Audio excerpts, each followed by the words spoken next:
Hi everyone. I think the time is really short, and I would have loved to speak a lot, which I usually do.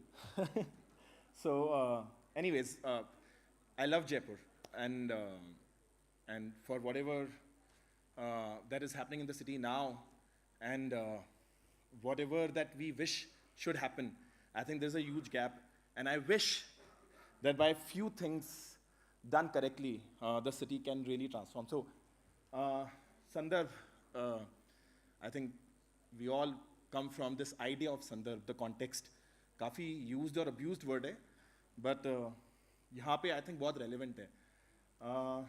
So, I think architecture done through Sandarbh and in Jaipur would be the architecture that endures. Jaipur को अगर हम सोचते हैं या जयपुर के बारे में सोचते हैं तो Jaipur as a city, this first thing that comes in mind, the old city, the Havelis and the palaces and the forts. So understanding that context is, I think, very, very important when we talk about Jaipur. Tradition is not the past, it is living force that animates and informs the present. And there are few slides which are from the project that I've done. So I think there's an interesting slide here. The idea is that if we have a context, and I really strongly believe in this idea of sustainability, which is also aesthetical. And unless things are done beautifully, and when I say beautifully, it is not just purely aesthetical beauty, but it is also done in a way that you want to preserve those things. And you do not want to, and later on, you can use that for something else. And I think that is the continuity of architecture that we can really look into, rather than just looking at a building as a building and one project as a project. So yeah, it should be visually, culturally, and emotionally sustainable, and this should not be demolished. So in this project, which is a recent project, there is an old building and there is a new part which is getting added onto it. And I think the intention is how you can build in a context of Jaipur. This is the revival story. This is Padma. Recently, it has sort of gotten viral, I feel. But the importance of this building, and I have also observed in recent times, is that you see the entire city and you see the urban scape of Jaipur, and then you see this one building right in the center, in the middle of Jaipur, and this can give, it is of course contextual, but it can also bring in, and it can become a catalytic change to the entire city for that matter. And I feel Jaipur has that potential. And post this, there have been, I think, at least 7, 8 odd projects which are coming up in the old city. And it has been a commercial success too.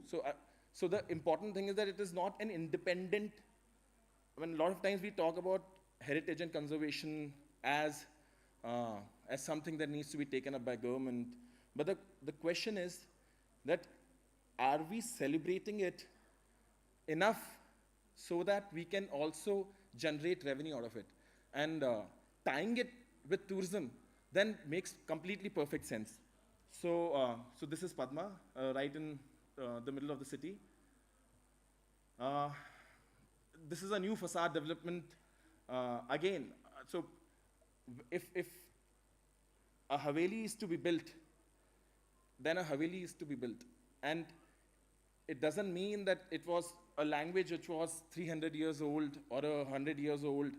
There has been a continuum of it, and if there is a context in which it sets perfectly, then it should be there. So that is the intention with what we can do with traditional architecture. This is a newer project at Akshay Safai. It's a clubhouse, and the intention here has been to sort of look at C scheme and the architecture which was prevalent in C scheme, and can we look at that as a reference point which can guide us to build something which is heritage, but it is also a continuous heritage.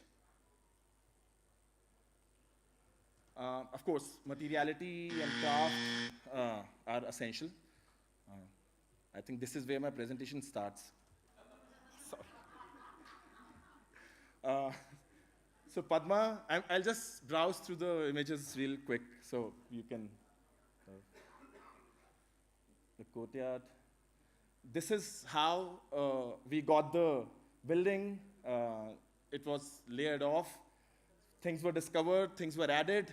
So it is not one building built at one point in time. It was built in multiple layers over the years.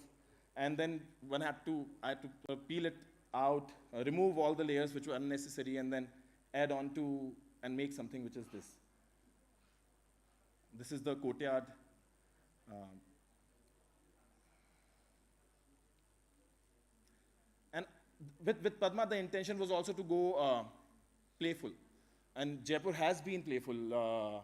There has been jalis and frescoes and floorings and material. But the core language needs to be authentic, and then you can add play into it. So that has been the idea with Padma and other works. So this is Padma, the interiors, lot of terrazzo and marble, brass that's been used. There's some.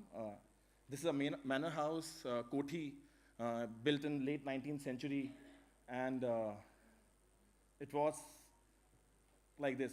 A lot of layers added on. It is like this now. Thank you. And again, the intention is to have some, I mean, how it looks aesthetically is one part, but how do you feel when you are in those buildings and when you are in those structures? And I think the conversation doesn't happen enough about how do you feel. And for me, that is the core from where I would love to operate. That if you are in a space, how do you feel about that space? It's an intangible thing, and you can't really talk about it. But this is, I welcome you all to please come to all these places and just feel it. I mean, so yeah, celebrating what was and really doing minimal intervention. The question is, how much is it enough? And a lot of times that's the question that I really delve into, that do we really need to, when we are talking about traditional architecture, do we really need to do a lot? And we end up doing a lot of jalis and frescoes, and we would overload it. But does it need overload? And we can be very, very restrained, because the question is, what is the context again? And that context then drives us to go forward. Really using handcrafted material palette. It could be very simple material palette, and still it would work. This is one project. This is in Gangori Bazaar. This is how the entire building, it's a huge compound. There's a showroom, a jewelry showroom, which is operating from there. And taking this, and there were multiple building fragments in a huge compound, and those were taken together, and there were things which were removed, and then things which were added. And this is what it is now. Wherein, again, using, and here it has been done very, very authentically. I mean, I would say, when I say authentically, using actually lime plaster and not using cement and putting lime on it, which has happened at Padma. But here, lime has been used, arash has been done, whatever materials that made sense, which were contextual again, were used in this project. And then there was a charbagh which was added. So there is a very good, I don't know whether I have added. Yeah, so I like this slide on the left. Now again, this is the city that we have. And this is the possibility that we have. So I would really, this is something that we can really get inspired from, and sort of.